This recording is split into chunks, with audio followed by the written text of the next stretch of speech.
can't keep running. Not from this. Evan Miles had been running for nearly a decade, through cities, across states, down every road that wasn't the one leading home. To most people, he was a man who jogged at dawn to clear his mind. But Evan knew the truth. He was training his legs to escape the memories he refused to face. The night he finally returned to Willow Creek, the sky hung low with thick purple clouds. Rain tapped gently on the town's old metal roofs as if knocking softly, saying, "It's time." Evan parked his truck in front of the house he once told everyone he'd never step inside again. The porch light was still broken. The paint still peeled at the edges.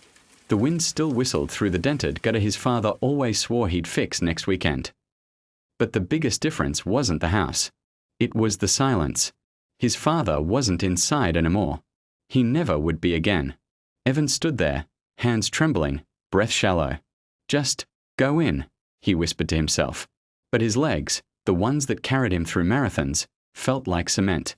He wasn't afraid of the dark inside the house. He was afraid of the memories waiting in it. Evan pushed open the door. The smell hit him first: old wood, dust, and something faintly familiar. He walked through the living room, where the TV used to play baseball games too loudly, past the kitchen, where slammed cabinets once meant anger, through the hallway, where arguments left invisible scars on the walls. He stopped at the doorway to his father's bedroom. He hadn't stepped in there since he was 16. His chest tightened.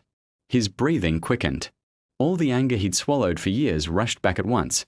Every sharp word, every raised voice, every moment he thought his father had chosen disappointment over love. But then, Evan. The voice came from behind him. He turned to see Mrs. Nolan, his old neighbor, holding a small cardboard box against her chest. She smiled softly. "I heard your truck. I figured you might want this." She set the box gently on the kitchen table. Her voice lowered. "Your father left it for you." Evan's heartbeat stumbled. He didn't move.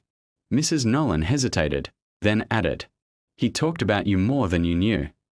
Evan nearly scoffed, but something in her eyes, sad, warm, certain, made him swallow his bitterness. After she left, he sat alone at the kitchen table, staring at the cardboard box like it was some kind of bomb. Hours seemed to pass before he finally opened it. Inside was a stack of notebooks, running logs. Except they weren't Ash's, they were his father's. Evan blinked in confusion. He opened the first one. Page after page. Day 14, 3 miles. Someday I'll be strong enough to run with my boy. Day 41, 2 miles. He passed me in the driveway today. I wanted to say something. Didn't know how. Day 86, 4 miles. Evan ran his first race. Stood in the back so he wouldn't see me cheering. I'm trying. God, I'm trying. Evan's breath hitched as his father's handwriting blurred through tears. This wasn't a man who didn't care. This was a man who didn't know how to show it. Evan opened another notebook. On the very last page, written shakily, "If he ever comes home, tell him I was running too. Not away from him, but toward the father I wanted to be." A choke sound escaped Evan's throat. He pressed the notebook to his forehead as tears fell freely.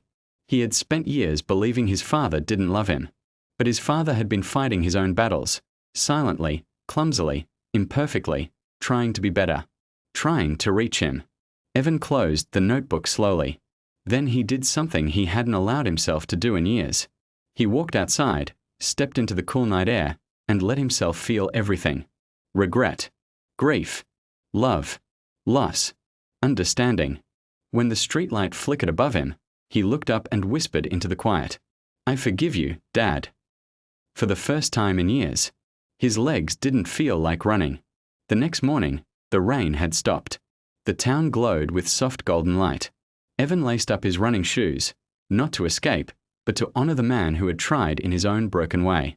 He started jogging down the main road, the wind cool against his face, the sky stretching wide above him.